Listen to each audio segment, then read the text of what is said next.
All right, we are rolling. Counting us down. Rolling is for closers only. 3, 2. Give me the steak knives. You're listening to Missing Out with Lex Michael and Tari J. Let's start the show. Hey guys, welcome back to Missing Out. I'm Tari J. I'm Lex Michael. Hey, if this is your first time listening, what we do here is we introduce each other to different media, whether it be music, television, movies, spoken word, books, graphic novels. We take these things that have built us up as people, and we share them with each other and you, the audience, and we hope that it helps build you up. We are the retrospective that is introspective. I enjoy both retrospection and introspection. As you should. Everyone should do a healthy amount of both of those things, but don't live in the past and don't live in your mind. Live in the moment. That's good advice. Yeah. Can you imagine what a world it would be if everybody were willing to take a little bit of time to self-reflect? It would be a wonderful world. Unless all the greatest monsters throughout history self-reflected frequently and went, nah, you know what? I'm great. This is the best. Let's do another genocide. In which case, clearly maybe that isn't the answer. Yeah. Self-critique. No, but you have to have an inclination towards self-critique and honest self-critique. I think this will take us down a dang darn long rabbit hole. Right, once you front load it with more genocide, where else are you going to go from there? As Dev is not a family-friendly program. Yeah. Oh, man. Speaking of critique, this week we are covering It's so many G's. Glengarry Glen Ross, the 1992 movie, formerly play, directed by James Foley, written by David Mumet? Mamet? Really? What? Really? Yeah. Really? Yeah. Which one is right? It's Mamet. It's Mamet? It's with... I'm just going to... This is the portion of the program where I shamed Tari. Isn't that every program? No. Okay. It's an... Because... Well, no, you've definitely seen the name in writing. Yes. See, and that's one of those things where it's no, I can't fault you. It's just if you've seen it in writing. You get a pass. We should just cut out this block where I'm just a dick to you. No, it stays. It's just so everybody can know who you really are. And it's a star-studded movie. We got Al Pachino, Alec Baldwin, Ed Harris, Kevin Spacey, Alan Arkin, Jack Lemmon. Jack Lemmon? Yes. That's what it is. What did you think it might be? So my brain has been really weird with names recently. And so I even on this piece of paper, I went to write down Kevin Spacey and I wrote John Spacey and I was like, yes. And then I was like, no, it's wrong. So for a second, my brain was like, maybe his name's not Jack. Maybe his name is something else. And then I was like, no, Jack is his name. Anyway. You were right. I was. But isn't it great that at the end of that journey, you found Shangri-La, as it were? It's true. Ah, man. I feel so much more complete now that I've been on that journey. It feels so good to be right. Oh, yeah. And see, you got there doing a little bit of honest self-critique and self-reflection. In the face of great adversity, I just shamed you for not knowing how to pronounce David Mumet. And in the face of that adversity, you still pushed through, you looked inward, and you came out of it with a greater knowledge and confidence. Yeah. See, everyone, the lesson you should take away from this is that shaming people helps them grow as individuals. It really helps them look inward and advance themselves. All you got to do is make them feel like garbage, and then they'll be like, why am I garbage? And then they'll improve themselves from there. That's the only way I've ever learned anything. Geez.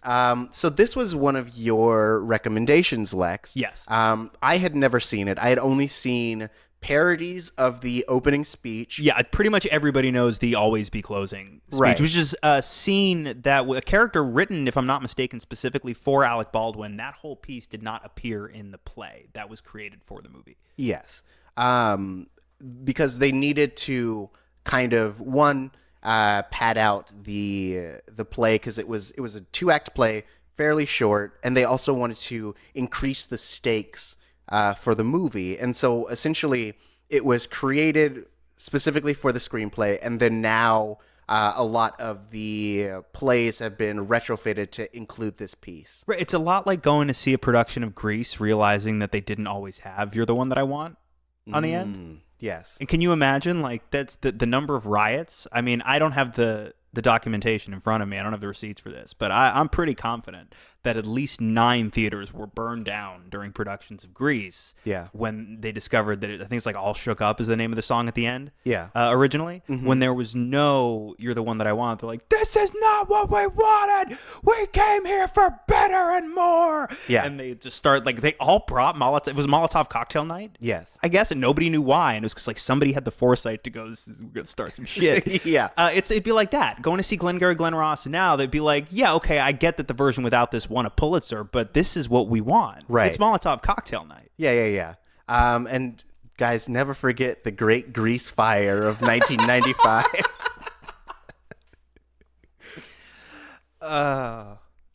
Horrible. Chris, just joking about all kinds of things that are Yep. not really jokes. It's hilarious though. Haha. So yeah, you'd never seen it. You'd seen parodies. Yes. Most frequently of that sequence. Right. And so at one point when I knew that the parodies were specifically from a thing, then I went to sought out that thing, and I had seen just the Alec Baldwin piece. And it was cool. It was good. Great monologue. But like now seeing it in context, it like adds so much more like flavor and purpose to it. It was really interesting. Yeah. Like, I don't understand how you could view it in a vacuum, and that like these are people's, it sets up that like all these people's livelihoods are at stake, and like you get to meet some of the characters beforehand and see how disgruntled they are, and to be confronted with this dude being like, "You're all fucking losers," is really This kind of disheartening. Costs more than your car. Yeah, it was rough. And I had assumed that like just seeing that piece, that like from that moment on, everyone was like, you know what? Hell yeah, I'm gonna do the thing. But like, no, everyone's like, don't talk to me like that. Everyone's just, how dare you? Why would you bring this guy in? Right. Egos and bullshit. Yeah. I mean, every single, it's all, by the way, it's all men. If you don't know, okay, actually, let's backtrack a little bit further even. Yeah. Tari, having just come to Glengarry Glen Ross fresh, what would you, how, if somebody asked you like, oh, I don't really know it either. Like, I've heard of it. I don't really, what's it about? Glengarry is about a lot of men juggling rainwater, guzzling it with their mouths. My tongue can't handle the amount of G's in this title. Glengarry Glen Ross is a story about a New York real estate sales office where essentially you got 4 dudes who are super unhappy with their jobs, and there's one guy who is like super great at it, and it's really testosterone driven. Everyone is trying to sell as much real estate as possible. Yes, and and it's all men. There are no female characters in this story. Even the characters that you meet from outside the office are men. We hear wives referenced in passing, but yes, hyper testosterone driven, and more often than not, the women are spoken of as obstacles. Right. It's rough. It's pretty homophobic. There are very many uses of the term cocksucker and be a man, and they drop a homophobic F-bomb very early in it. Yes. So I will say, for the record, tell me if you disagree. I do think, though, the characters of the piece are incredibly, let's say, incredibly toxically masculine, very homophobic, very misogynistic. I don't think the piece is necessarily. I think the piece is very aware of who these guys are. Right. Yes, because I was gonna say that like the only character who seems a bit more like who doesn't necessarily fall into that camp is Roma, who is Al Pacino's character, who like I want to spend a whole segment on Roma because I find him very interesting. But there's this moment where he's like, you know, if you're queer, like, who cares? Like, it doesn't matter. Just do it, because, like, you know, why not? Just live your life. Live however you want. Which I find very fascinating. In the same breath, though, he does then turn to, like, yeah, and if you like to have sex with little girls, whatever. That's true. It's a really, I mean, it's a pivot. But I think they all have it a little bit. Right. But yeah, I do. I want you to do a whole segment on Roma, because I want to know all your thoughts on all of these characters. But so it's like overall, yes. Like we learn about everyone's perspective on essentially being part of this sales machine. You know, we have the old timer who has been doing it a certain way and now is kind of fallen into a rut. Right. We have the guy Levine, the Jack Lemmon character. Yeah. We have Moss, played by Ed Harris, who believes himself to be really good, but like he's not given the tools that he needs to succeed. We have George, played by Alan Arkin, who is essentially, he feels, if I understand correctly, and from the research I did, Alan Arkin decided to approach the character as someone who's super new to the game and is trying to kind of find his footing. He plays him like a dude in shock, like a dude who's just so like, yeah, and that completely tracks. Like, I just stepped into this world of miserable, ego-driven, toxic bastards, and it's not even a job I like. Yeah. And so we have that guy. We have Roma, who is like the played by Pachino, who essentially is like the hot shot sales guy. He seems like he's been doing it for a little while, but like he knows what he's doing. Everyone is trying to match up to his standards. And then we have their manager, played by Kevin Spacey, John Williamson, who is he's basically just a tool. He's a giant tool for the higher ups. It's totally possible he's someone's cousin. Like I think a couple different characters reference this idea. Like, I don't care whose cousin you are, and like it could just totally be bullshit to put him down. But yeah, for all we know, he does have this job because he's someone's cousin. Right. And so like no one respects him. Everyone kind of shits on him from the very beginning, and rightfully so. Like, to begin with, he's a total dick. Yeah. But then you get to the end, right? And like when he does, like, yeah, I feel like you kind of given the broad outlines of the characters, right? Yes. Later in the movie, he sort of proves them all right, where he completely blows that deal for Roma by not keeping his mouth shut. Mm-hmm. Although then he gets to have his fucking moment in the sun where then Shelley blows everything for himself by not keeping his mouth shut. Right. But so the inciting incident, right? Like that you throw all these guys in a pressure cooker, essentially, and their livelihoods are based on trying to sell these leads to prospective investors. So it's a cold pitch sales job essentially, and they get the leads and they have to follow up on the leads and hopefully make sales and they make a commission. You all know how sales work. But so in comes the Alec Baldwin character, and I guess he got word from Mitch and Murray, the heads of the company, to essentially put an ultimatum to this room, which is, here's the board, here's how we're tracking your sales, we rank them. Tari, what happens? You looked like you got so involved in what I was saying, and I just want to be like, no, help. Here's the baton. No, I mean, I was actually, my brain started thinking about this character. I think his name is Blake. Blake, the Baldwin character. And it feels like he does this speech all the time. Oh yeah, he's going town to town. To every office, yeah. Because like he even brings in a pair of like prop brass balls, and he's just, and like he had written what he needs to on the board. It's like before they even came, and like I would love that job, to just go in, yell at people, be like, all right, give me my money, and I'll see you later. He's basically a motivational speaker. He's just an ass about it. Yeah. He's so demeaning, but he knows his audience, right? Like you got to imagine that in most rooms that aren't as insular, like in a bigger sales firm, I feel like maybe not every seller gets an opportunity to build up a little ego for themselves in that way. Yeah. So you got to assume this probably does work. Like what ultimately works is like, yes, we realize, okay, the top two earners will get a car and a set of steak knives and everybody else gets fired. So that lights a fire under them. Yeah. But you got to assume that speech without that ultimatum probably works. Like that's why he bought the balls. After like the 7th or 8th of these, he's like, you know what? I might as well just buy the balls now for effect.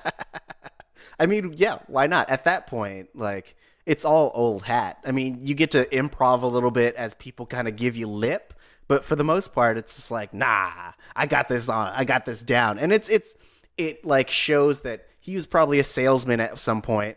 What? I love the idea that what Blake really wanted was to be a prop comic.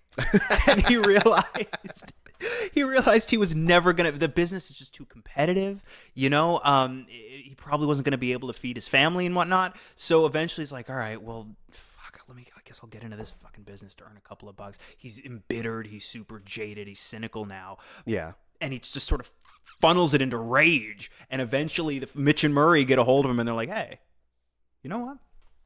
We can use that. It's real good. We can use it. You got a flair for performance. Yeah. How about this? How about you go office to office and you give them this speech, basically, especially when we need to kind of like, motivate sales and stuff. Sometimes you get to threaten their jobs. It's like, all right, fine. And then he finds himself in a position where he just gets to fuck with people the way he feels the world fucked with him. Yeah. And then finally, he brings it all full circle the day he goes, you know what? Maybe I could really make a go of this. I'm going to buy the balls. I'm going to buy the big brass balls. I'm not a prop comic, but I am a prop man.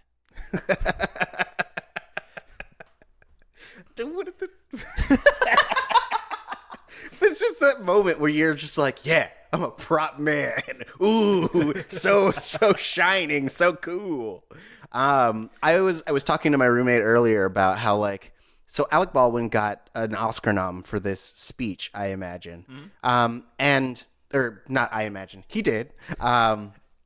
But the part that I imagine is how, like, frustrated everyone else must have been, because it's like about a 7-minute bit. He does his monologue and he leaves and you never see him again in the whole movie, and he gets nominated for it. And everyone is acting their asses off in this movie. They are fucking giving it their all, and you feel it. Like, you feel the stakes, you feel the desperation, you feel the anger. And for this guy to come in and do like 7 minutes and then get nominated, and I imagine that had to be so frustrating as an actor. Like, though I imagine they all love Alec Baldwin and they're all just like, who knows? I mean, yeah, I have to imagine like there's a lot of respect there, but sure. I could see it insofar as, you can only, a lot of studios, big studios, if they have the money, try and push every movie for every category. Yeah. This clearly got pushed for a couple, but like maybe it's a matter of you only have so much money for a movie of this size because everybody was working for less, like everybody took a pay cut for this movie. Yeah. Maybe you only have so much money to push everybody in every category for performance. Yeah. So it could be a matter of like, well, this is like a bit, only 7 minutes of the movie, but it's like a big, sexy 7 minute. Like, we're helping sell the movie on this 7 minutes, so we can kind of sell this in terms of like a commercial and political campaign. We can sell this performance, and there's a very clear, here's the scene. Yeah, you know what I mean? Like, literally everybody has an incredible scene in this movie, more than one. I don't think there's a single moment in this movie that isn't fucking brilliant. Yeah. But that also too lends itself to, well, here's the scene, here's an excerpt from just get the ABC, just like cut that out, throw it, we can sell this. So that would be my guess. Okay. But I could be way off the money, but like it tracks enough for me. Yeah. Oh, the other thing that I find interesting, if we're talking about Academy Awards, Pachino got a Best Supporting nomination for this movie. This was 1992 it came out, so he got a Best Supporting nomination, lost to Gene Hackman for Unforgiven. But in that same year, he won lead for Scent of a Woman, so he's fine. Yeah. He's well, good. yeah. Al Pacino's fine. He's good. Yeah. He's. Did you know, ladies and gentlemen, that Al Pacino's 1992 Best Supporting loss for Glengarry Glen Ross did not, in fact, send him into exile, chosen exile? That wasn't his like. I didn't beat Emperor Palpatine. I have to go hide on Dagobah moment. Since we're talking about Al Pacino, I feel like we should talk about Roma. Let's please. I really like this character. So Roma, you meet him at the beginning very shortly. And then he's absent from the big speech. They're like, who's missing? It's Roma. And I had read that like, I had read a bunch of things. I had read that essentially Alec Baldwin was going to be Roma if Al Pacino couldn't do it. And then he ended up being able to. And one of them had signed up to work with the other. I think Alec Baldwin had signed up to work with Al Pacino, but Al Pacino couldn't be in that scene because Al Pacino, Roma, the character, wouldn't have stood up for that shit. Like, he wouldn't have sat in at any moment to be like berated, and he didn't need the talk. So it's funny that aside. And you meet him, and then like the next time you see him after that, he's talking to this guy. I forget the characters. It's one of his marks. And he's just kind of mind fucking this dude into signing up into making this sale. Oh, you mean Link? Yes, Link. Jonathan Pryce character. Yes. Like, he's just talking a bunch of bullshit. He's just like, yeah, like It's morality. It's all bullshit. Oh yeah. He like, and the whole time, like, Link is like sweating, and he's like can't even follow the train of thoughts, and essentially like the thing he's selling him is this idea that like right and wrong doesn't exist. Like, you got to just do what's good for you. You got to like live in the moment. Like, and you know what? The best thing to do in this moment is to buy this property and invest your money, and it'll be good for you now. It'll be good for you in the future. Like, all you got to do is buy this thing in Florida, bro. No problem. And like eventually wears him down to the point where like he makes this sale. And like you get this moment with this character, and you're like, oh, he's like one of those sleazy salespeople. And then you get him with Shelley, Jack Lemmon's character, and he's so fucking sweet. Yeah. And it's like, so especially weird. right at the end, too. Yeah. Like right at the end of the movie where he's saying all this nice shit about Shelley, and then of course, you as the audience member realize like, fuck, if Shelley had just kept his mouth shut for all like Roma's got a line at the very end of the movie where he's talking about like, you know what, I've been thinking about it. Don't know why I didn't say it till just now. There's a guy I could work with. Like, you could almost see, because he fucking hates Williamson so much, you could almost see Roma at some point going like, you know what, Shelley, why don't you and me, why don't we go into business together over here? Yeah. And Shelley could have just kept his fucking mouth shut, which was Roma's entire fucking point at the end too. Yeah. It's like, you always keep your mouth shut until you know what the shot is, because like there's so much bullshit that these guys spew. He's got the line too. It's like, you tell the truth. It's the easiest thing to remember. Right. Now, he doesn't always do that. He's just really fucking good at spinning bullshit. Yeah. But yeah, never open your mouth until you know what the shot is. Mm-hmm. And like not do twice. We see it happen back to back towards the end. It's like fucking Williamson fucks shit up for Roma. Shelley fucks shit up for himself. Right. Yeah, but like you get, and you bring up that moment between like Shelley and Roma where like right before that they are doing a bit. They're doing a bit together because like Link is having second thoughts. His wife is trying to stop him from cashing the check, and they like just jump into this like super salesy bit where it's like, oh no, I can't talk to you until Monday. Like, I'm doing this thing, and Shelley's like going with it. He's like, yeah, we got to get out of the door, and like you feel like they've known each other for so long, and like this isn't the first time they've done this bit. Well, like, they start spinning a yarn about how like Roma's like, oh, he's I'm not supposed to tell you, I'm not supposed to talk about this, but he's like the head of European sales for what is it, American Express, or something like that. And then like Shelley just jumps in, just immediately picks it up, and it's like for half a second, it's like, oh, is Shelley kind of like stumbling over it, like he can't quite pull the yarn out effectively, and then no, like this is just part of the shtick. Like when they're talking about the magazine, like he falls right into it, and he kind of like blah, blah, blah, blah. It's like hems and haws, but it's all part of the performance. It's like, oh, I can't talk about that. It's not. It's going to be in the February issue, but okay, you could talk about it. Yeah. It's excellent. And these two, they have a rapport like they've been a double act for a decade. Mm-hmm. And I love it because it like adds. It not just adds to both of those characters in terms of like it adds layers to them as individuals, but it also adds layers to Roma that like he's as good as he is at selling because he listens to other people who are senior to him, and he like learns as he goes, and he's so flexible and is willing to do anything to get that sell, and you understand why he's a closer. Mm-hmm.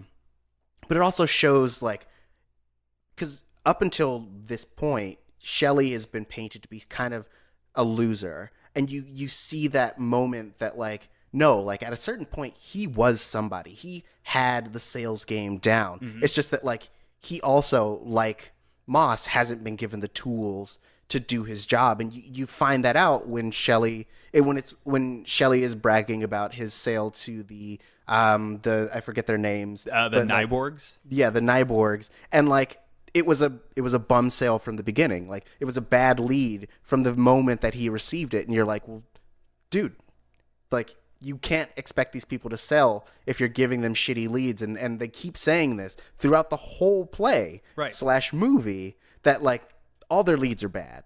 But they know that. And you know what's interesting too? What's interesting about this, like, they all know that and they're complaining about it constantly. Yeah. Roma, the most successful of them, is the only one who's going, no, it's a waste of time. Fuck you. I'm not doing that. Yeah. Like, he's the only one. He's the only one who's just like, no, fuck off with this. Right. And he's the most successful of the bunch.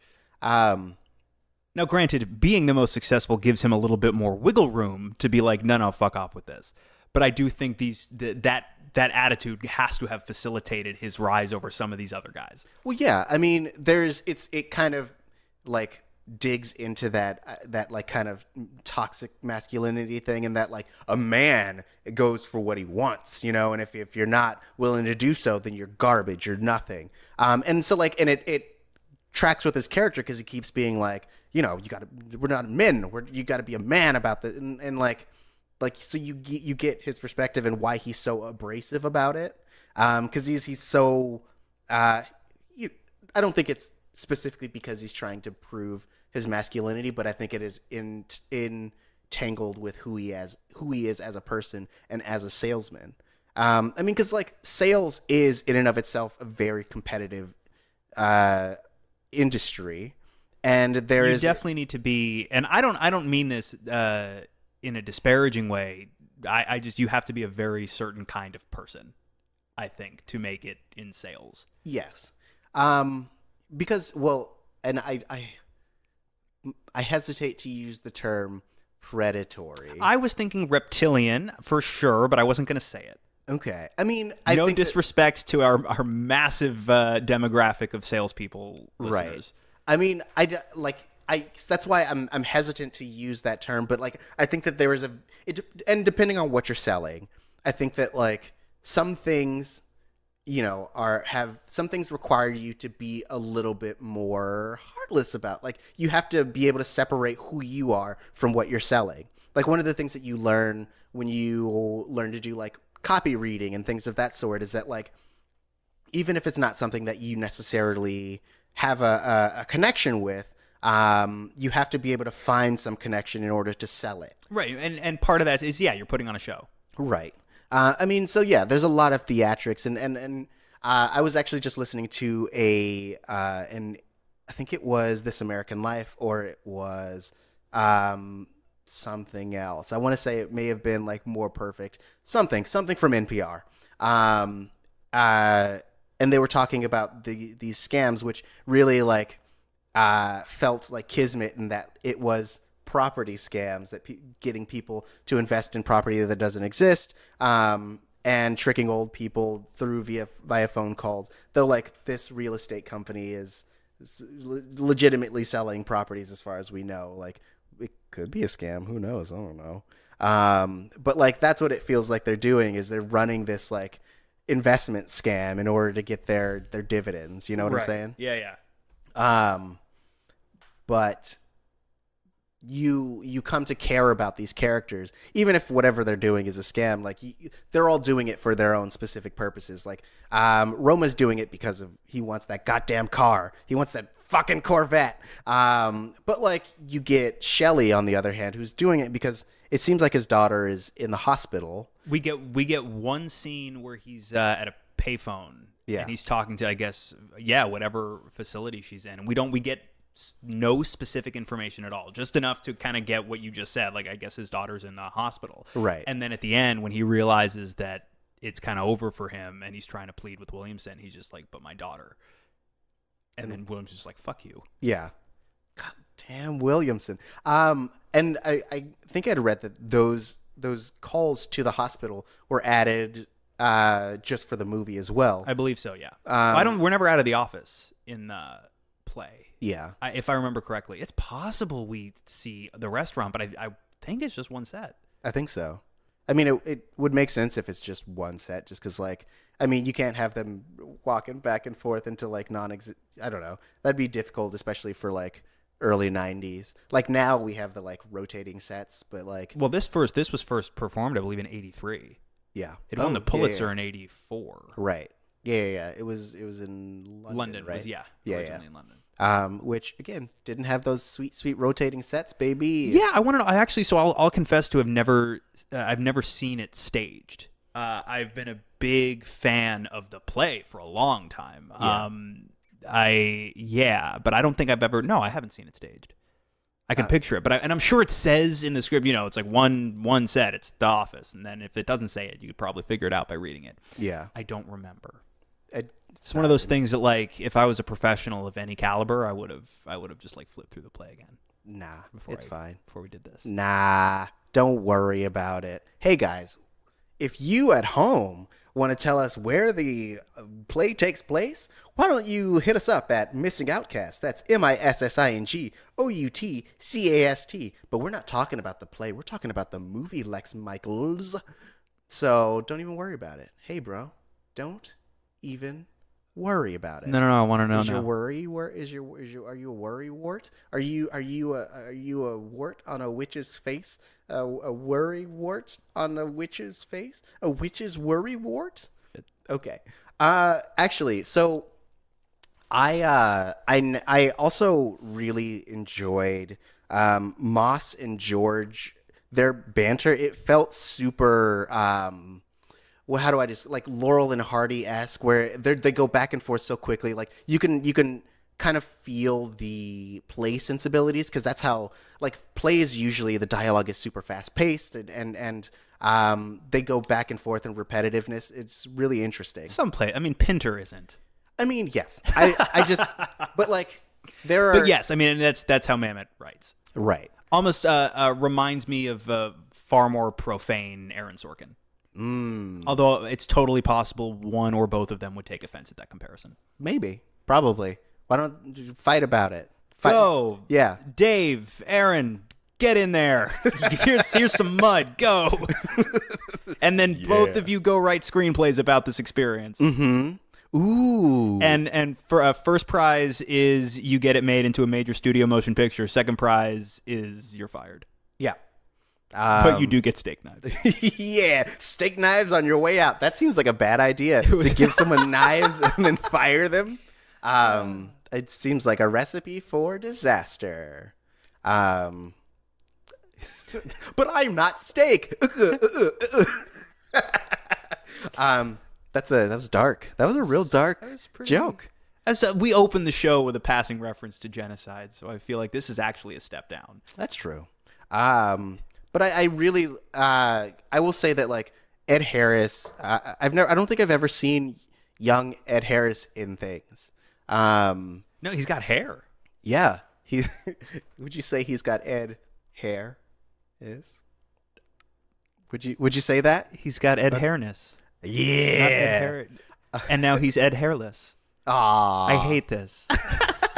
Why did you make me do this? Because you love it. I just want to pull it out of you. I hate it so much, but it really seemed like if we didn't get there, you were going to be forever unsatisfied. I needed to jump in, and I needed to do this for my friend. I like this idea of you being like, I'm gonna get this done, so you don't just to quell your existence. But no, I really, like, as said earlier, like, everyone is acting the shit out of this movie, and, like, Ed Harris, from the very moment, like, from the first moment you see him, and he's making a phone call, and he's slightly talking to Shelley. You can tell how, like, angry he is in his first interaction with Kevin Spacey's character. Like, he brings so much, like, intensity and fire to this role.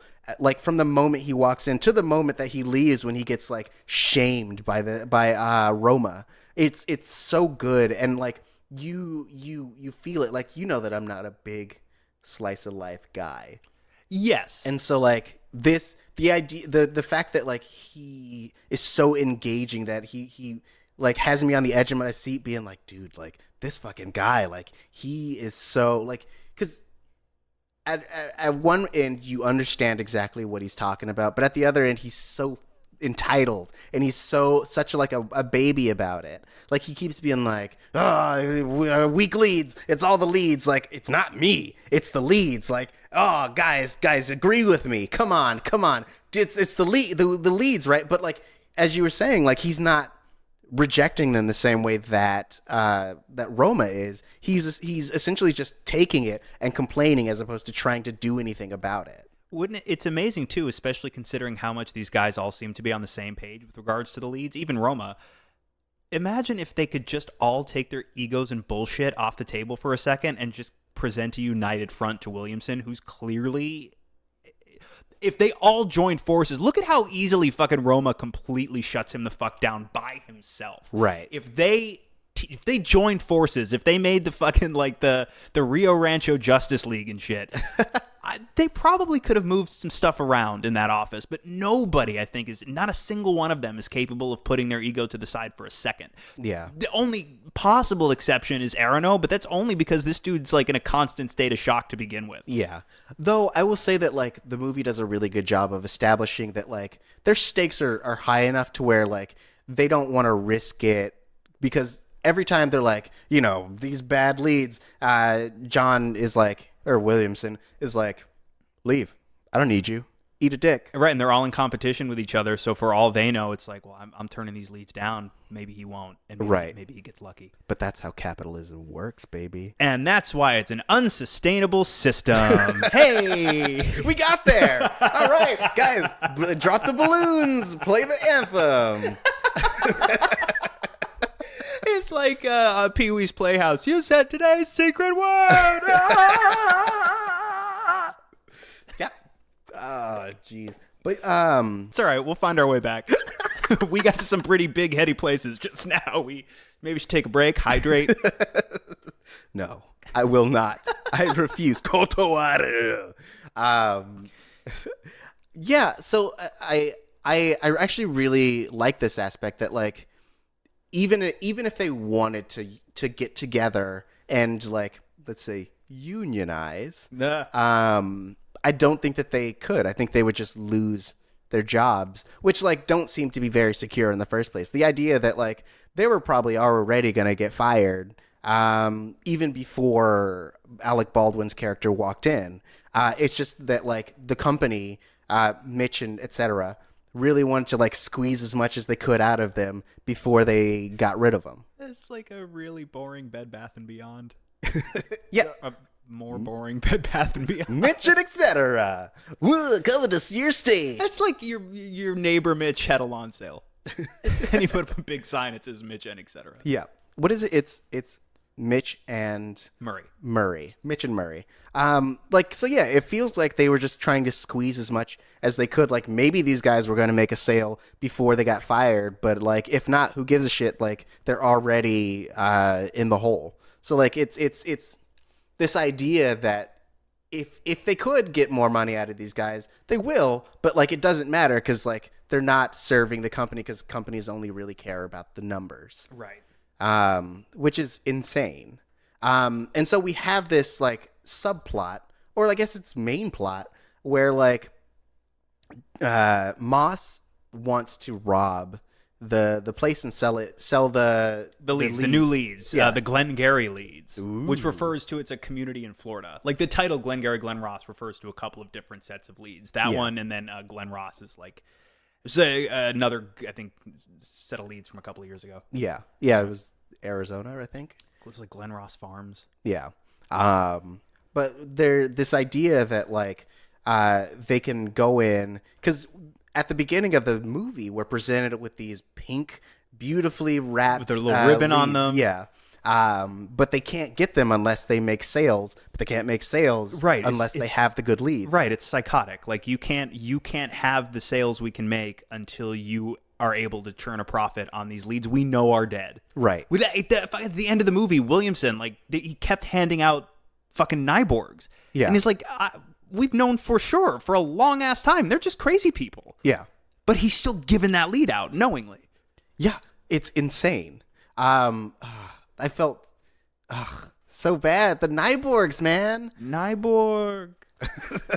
Harriet and blah blah Nyborg. I fucking love every choice that Al Pacino makes in this. Like he's still making his big Al Pacino choices, but the dialogue is so hyper specific that he can't go too terribly far. He can't go Al Pacino outside the line. Yes. So he's making his huge choices, but they all feel so fucking specific because they have to be. Right. There's this, my favorite line in the whole movie is when Shelley is talking about his big sale, and he's like, and she brought this bread out, and he goes, how was it? And he go, and Shelley goes, bought. And Roma goes, fuck her. I was like, it's so specific, and it's so like, it's because there's so much perspective in it. Yep. I love it. Because that's the kind of shit that you do when you're acting, is like you make these very specific choices, and you have to like back them up with your character's point of view on it. Yes. And that is like, he could have just been like, fuck her. But like there's such a sense of this character hates bought food. Like, you fucking bake me something from scratch. Classless bitch. Why am I fucking wasting my time? And I love it. So wait, what were we? Where were we like digressed back to Pacino. Well, yeah, we were talking. Oh, the Nyborgs, yes, and how like insane it is that they would keep putting these leads back into circulation, knowing full well there's no. And it's not that these are weak salesmen. It's that there's no way to sell on these, right? And we're going to hold them accountable for selling on these anyway. When we, in point of fact, could give them leads they could close, right?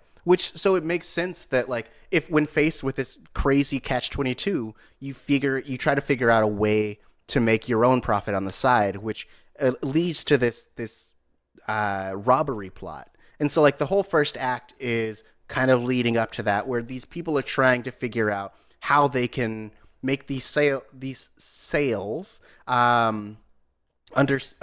basically under duress. And so the second act takes place after the robbery, and you're trying to figure out who did it. And essentially, George is almost entrapped into being the main suspect, because Moss is like, hey, now that I told you about this plan, like, I mean, if we're caught, and you got to do it, because like, no, you're an accessory before the fact, right? Yeah. And so, like, you spend this whole time thinking it's George until you get that little tidbit about Shelley knowing that that John Williamson didn't go to the bank. And it's ego. It's ego. It's stupidity that trips up Shelley, but it's more ego. Like, Roma just dunked on Williamson so fucking hard. Yeah. And all Shelley had to do was not say anything. Right. Though I will say that, like, I feel like he could have really just kept his alibi, because Williamson is like, how'd you know I didn't go to the bank? And he could have been like, you said you were going home to your children as we were leaving. You kept being like, I want to spend an hour with my children. So that's how I knew. Fuck you, I'm going to go to the restaurant. Bye, see you later. But if he didn't actually have an alibi, and Williamson asked him point blank, like, do you have an alibi? And he can't answer. Like, even if he used that, it's like, well, wait, do you have an alibi? And like, he doesn't. So I still think and still, like, the contract was there. So he's making a guess, right? But if he still has no alibi, it's still not going to look great for him. I mean, none of them had an alibi, though. Like, I mean, each of them. Moss did. Moss said that he's getting a drink with somebody at that place he was talking about. Right. Well, because he's the master plan. He's going down, too. Right, presumably. Like, yeah, because Shelley was like, yeah, it was Moss. Like, he dimed him real fast. But like, and then do you think he tries to take Aronote down with them as an accessory before the fact? Hell yeah. Moss is petty enough to be like, all these motherfuckers were involved. Like, we all going down. I told this guy. Let's go to jail, guys. And like, he would definitely try and finger Roma for it too. Oh yeah. And that would just be a waste of everybody's time. It would make him look stupid in the long run. But talking about that, the dynamic between Williamson and Shelley, it reminded me of the scene where they're in the like the whole scene where Shelley is talking to Williamson about getting some leads like on the slide. Right, like trying to make a deal for the good leads, being like, listen, how about this? I'll give you 10% of every commission I make from these leads. And he's like, no, 20% plus $50 a lead. And at first, Shelley's like, what the oh, no, that's insane. Like, how dare you? You're a prick. Blah blah blah blah blah. And eventually, like, Williamson's not going to budge, and he realizes, like, no, I don't have any ground to stand on here. Fine. Yeah. Doesn't have the cash on him, and Williamson tells him to fuck himself. I guess it's possible if he was. It is possible if he was open to it that night, he might have been open to it the next day. Yeah. There's a chance. And I wonder too, because he's a total jackass, but it seems like there was a reality in which he would have been amenable to that deal. I wonder if that's true, and this is less likely because, like, in this position, his job was probably also on the line, so maybe not. But I wonder if he hadn't just gotten ripped so hard by Roma, and he wasn't looking to stick it to somebody. I wonder if that final conversation might have gone a little bit differently, possibly. Like, because he was trying to cut another deal. Yeah. And we've seen, like, Williamson at least considers deals like this. So it's possible if he didn't feel this fucking ego-driven need to stick it to somebody else. I don't know. Maybe it's possible. Maybe. But again, like, then it's like the factor of, well, his job is probably on the line too. So then it's like that maybe throws it in the other direction. But I wonder. Yeah. Though I feel like the fact that, like, the last bit of their conversation is Williamson being like, I don't like you. I think that he never would have made a deal. Like, I think he threw on the extra 50 to make it seem like he was slightly amenable, but he would have just kept raising. Or, like, give him impossible terms, so finally he says no. Right. And if he says yes, keep raising the right.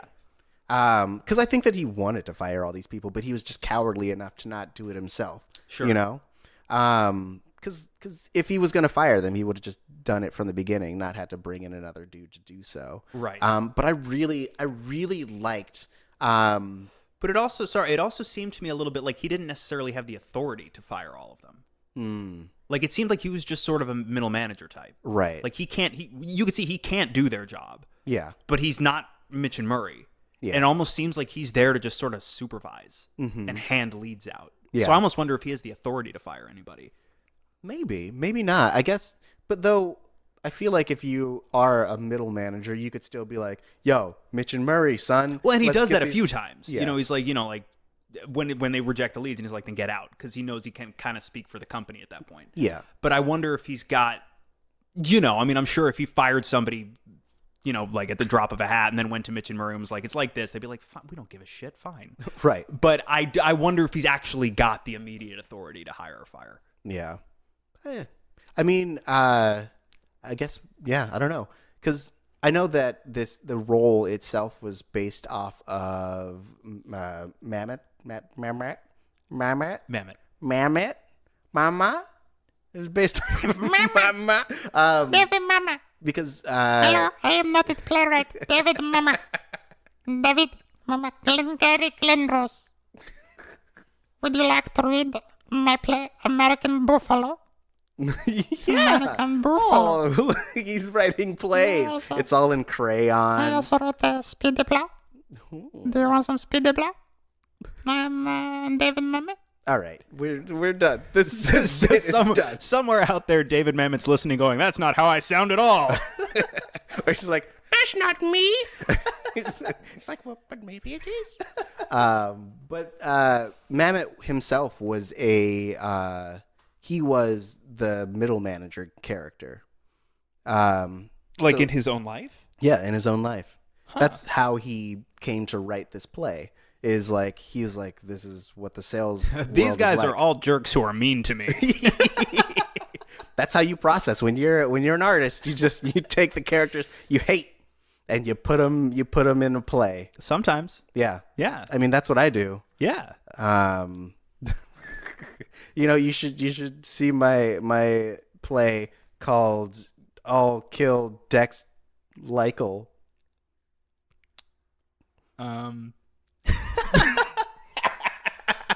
Is it like? Don't worry about it. It has nothing to do with you. Is it?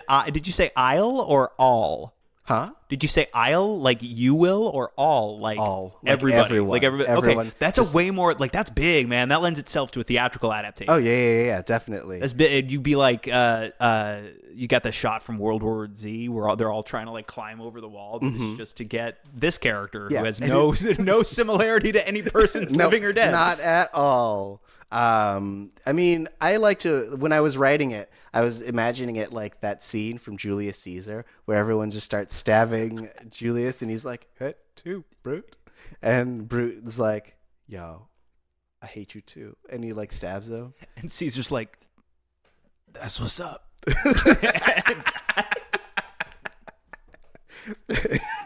And he looks at someone and he goes, "What's your name?" And the person goes, "Fuck you, that's my name." Kicks him. Just kidding, that doesn't exist. No, what? What? What? Oh, your play doesn't exist. Yes, my play I was doesn't. like, Julius Caesar is a No, play. there's no play called Julius Caesar. I'm developing it right now. Did you know that there was once an emperor named Julius Caesar in Rome? It's crazy. Everyone should hear his story. It's tragic. Wow, emperors, Rome. This story has everything. Yeah. It's betrayal, sexiness, all the things. I'm also developing one about this Moore character named Othello. It's crazy. Yeah, I want Kenneth Branagh to be in it. Not as Othello, certainly. Yes, I want him to be Othello. It's crazy. You know, I wanted to really do colorblind casting. No, you know what I don't want to see? I really don't want to see a race swapped version of Othello, but what I desperately want to see is the internet reacting to a race swapped version of Othello. I mean, I think it'd be really weird because everyone would be like, blah, blah, blah, more. And it's like, I don't feel like you understand the context of this play. I don't think that it makes sense to you. Man. So do you have any like last thoughts? Oh my God, wait, are we like getting there? We're getting there, baby. Shit. Ooh, yeah. It feels like there must be stuff we haven't hit. Oh, yes. Here are the two things that I want to hit. One, how much this screenplay hates Indian people. You know, like there's multiple sections about them being like, all these Indians are deadbeats. Everyone's name is Patel. I hate Indians. Which I don't feel like aged very well. Which is interesting because I didn't read it as like being any more prejudiced against Indian people than against anybody else. Like they specifically call out, like, well, yes, there's the Patels, but I think that's just one. I think I get what you're saying. Yes. But like, it's one name that keeps coming back, and there's like, fuck these people specifically, and then it's like they're all kind of racist, so they just start slinging that around. Right. I mean, I guess it is. I'm not saying it isn't like racist as shit. I'm saying I don't think it's any more racist than they are homophobic or misogynistic or whatever. And Gotcha. I don't think, once again, I think it's, yes, that's the characters. I think it's not like the piece being racist, it's the characters being racist, which to me is a big distinction. Like how depiction is not endorsement. Gotcha. Although, like, now I'm thinking like Bedknobs and Broomsticks, there was that whole character where like they clearly weren't endorsing racism intentionally, but where they had all the people in brownface. Right. It's still pretty racist. Yeah, a bit. So the line gets blurred. I do think this is an example of the characters being racist and the piece not being. Okay. Interesting. I mean, because everything these dudes say is problematic. I guess so, but like, I guess I guess it comes down to intention though, because it was written by Mamet. Is Mamet like writing it to bring attention to these things, or is he writing it because he feels like these characters feel that way, or is he like what? I guess can't tell you what his intention was. Right, and like I can't really speak to that either, and it's like I don't know him personally, and also too like in terms of storytelling, like are you a death of the author guy or not? Right. Because I go back and forth weirdly. Yeah. But I would say like I don't know if he's even necessarily making a statement about any of it. If he is, it's just like, look at how ugly and toxic this whole thing is. Right. But I really think it's just a look at this world and these characters, and he's lived in that world, and I totally buy that the people who inhabit this world in this little pressure cooker office, if it's all heavy testosterone and ego-driven bullshit-fueled dudes, yeah, I buy this. Especially now, less so now that we are a little bit more woke. Yeah. But again, I feel like people forget, like, we just became woke a second ago. Like, this really did just happen for all intents and purposes. I buy, especially in the 80s when this was written. Yeah. I buy this entirely. Mm-hmm. It doesn't really feel like it's being commented on, other than I do think we are supposed to understand that these guys are all shitbags. Right. Okay. I can accept that reasoning. Like Shelley is probably the least shitbaggy of all of them, and I would say he's the least racist, homophobic. He's just in his worst moments, he's a putz. Yeah. But like, he's the least racist, sexist, et cetera, et cetera, et cetera. Yeah. But everybody else is. Right. I mean, yeah, because there's that moment when Roma uses a lot of inappropriate terms. Like, he uses the C word. He also uses the slur for Chinese people. Yeah, like, and super casually. Yeah. I wasn't a fan.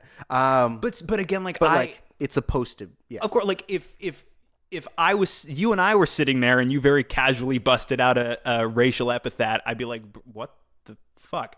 But I'm not supposed to be friends with Roma. I don't even think I'm supposed to like Roma. I'm supposed to, you know what I mean? Like, I feel like you're supposed to get how he's super slick and super charming. Yeah. I don't get the impression at any point that I'm supposed to like this guy. Right. So, and you do, because it's Pachino fucking giving an amazing performance. Yeah. And he really is that slick and that charming.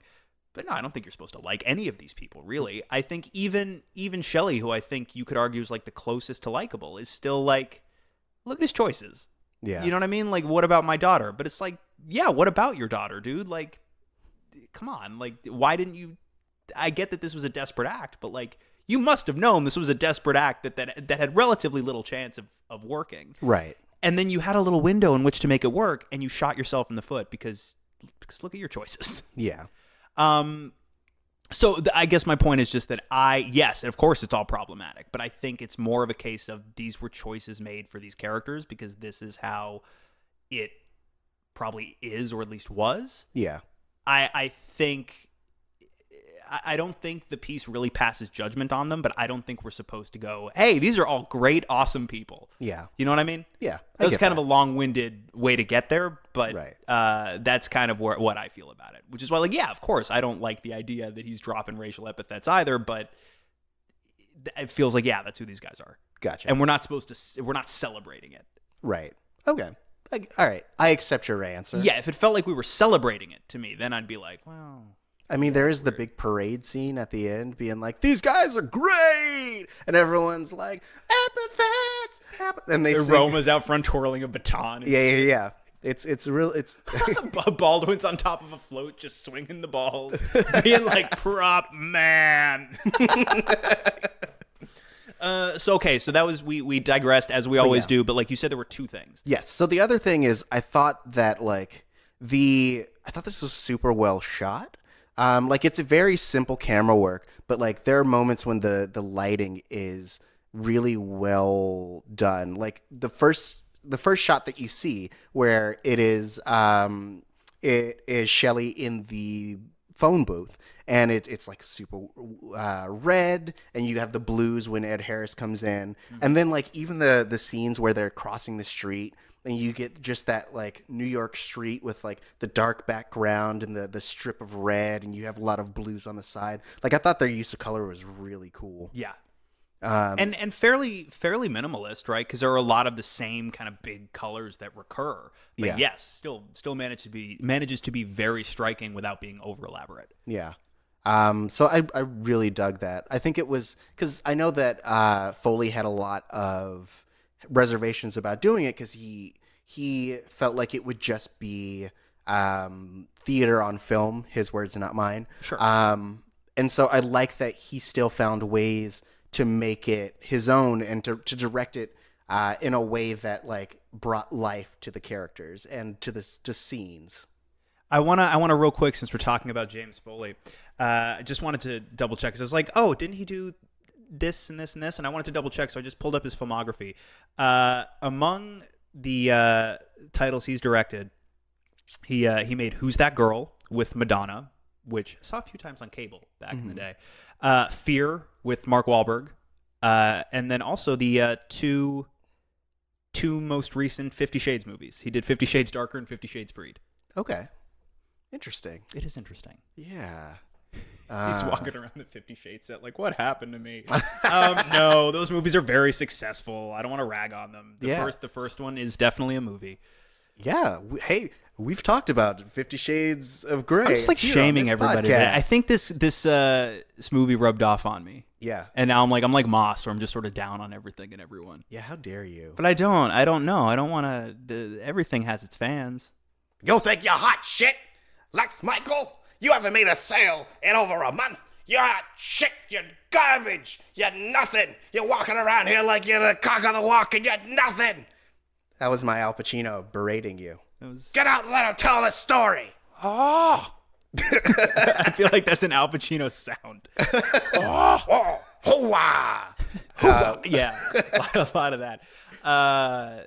So wait, that was the second. It wasn't something that bothered you. It was just the second thing you wanted to do. No. Those were the two things that I really stood like out the to use me. of color in this movie, and it pissed me off. Yeah. I hate the color red. Anyways, so less thoughts, Lex Michael. Oh man, yeah. I feel like we hit a lot of it. Like I said, I'm a huge fan of this movie and of the source material. I would say so. Tara, you sounds like you like this a good deal. Yes, I liked it a lot. I'm glad you made me watch it. Made you watch it. Yeah. I would say if you liked it, I don't know if you're much of a play reader, but if you liked it, obviously I recommend reading the play version of Glengarry Glen Ross, but also check out he did American Buffalo and Speed the Plow and Sexual Perversity in Chicago and Oleana, a bunch. He's super prolific, super respected. Yeah, I would check out some of his other stuff if you liked this. Yeah. Okay. I mean, yeah, I'm always down to read plays and stuff. Because I usually will read screenplays or parody screenplays and stuff like that. Like I really dig that kind of thing. Mm-hmm. So yeah, I'd be down. Are his other works do the characters hate Indians as much in his other works as well? Like he keeps being like Patel. Yes. Yep. Oleana's all about a woman wandering the streets screaming Patel. Oh, all right. Patel, like angry. Not like she's looking for a lost child. Like I'm out to get you, you fuck. Like Patel. Ooh, That's the whole play. Okay. It's just one line. The whole play. It's one page long. Yeah. There's like a couple of lines of stage direction at the top, couple of lines of stage direction at the bottom, and it's just Patel. Just one line. Yeah, it's one of those plays where they really let the actor kind of let loose. They're like, hey, we know you're going to have some choices, and so we want to let you kind of splash around a bit. We're going to give you as minimal material as possible, and you just, go. You have a certain amount of time. We'll give you the light when it's almost done, but, just go. Patel! Perfect. So good. All right, great. But no, maybe at a certain point it's worth, because we've not really we did a screenplay on this show. Yeah. The screenplay for Alien Engineers. We haven't done a play before, so that actually might be... Yeah, I would love to do that. Yeah, maybe I'll throw a Mamet play at you at some point soon. Yeah. Ooh. Don't throw a mammoth at me. Am I right, guys? It'd be hard because they don't exist anymore. They're gone. They're all gone. You'd have to come up with a engine style. No, we found the last woolly mammoth to exist on planet Earth, and I killed it by throwing it at you. It's dedication. Really is. Gotta go for what you want, man. It's true. Hey, you know what? If you believe there's a hell that bad people go to, okay, you live that way. Yeah. You only get one life. Hoo-ah. I am a big fan of whoever told you could work with men, because that's cutting. Yeah. Perfect. I'm really hoping I end up in just once in my life, I end up in a situation where I could say that to somebody and mean it. Yeah. And the people around me who hear it would go like, you made your point, but okay. Yeah, you're right. You're right. Whoever did tell him that. Oh. I just want someone to be like, I bought this cake, and I'll be like, fuck her. Classless bitch. Lex Michael, where can people talk to you about other plays and bullshit? Does anyone still want to? I am all over. I'm not all over, but I'm on Twitter and Instagram at the Lex Michael. Awesome. And you can find me at Tari J. Guys, that's TAURIJAY. And if you would like to talk to the collective Missing Out podcast, you can hit us up at Missing Outcast. That's MISSINGOUTCAST. Or let's say that you don't like using your fingers to type things. You can also call our Missing Out hotline, which is 978-MISS-OUT. That number again is 978-MISS-OUT. Program that stuff into your phone. Call us while you're on the road. Tell us what you're into. Tell us if you have any thoughts about Glug. If you have any thoughts about Glengarry Glen Ross, hit us up as well. And that's all I got to plug. Anything else you got, Lex Michael? I feel like I was a little salty today. I don't know. Well, I mean, you did just get talking to from Alec Baldwin, so I mean, it's really gonna mess up your day. No one should talk to you like that. Who the fuck do they think they are talking to you like that? Yeah, that's why I wasn't in that scene. Hell yeah. Yeah. Yeah. Yeah. That's why I'm not in this scene either. You're a classless bitch. All right, guys, we'll see you next week.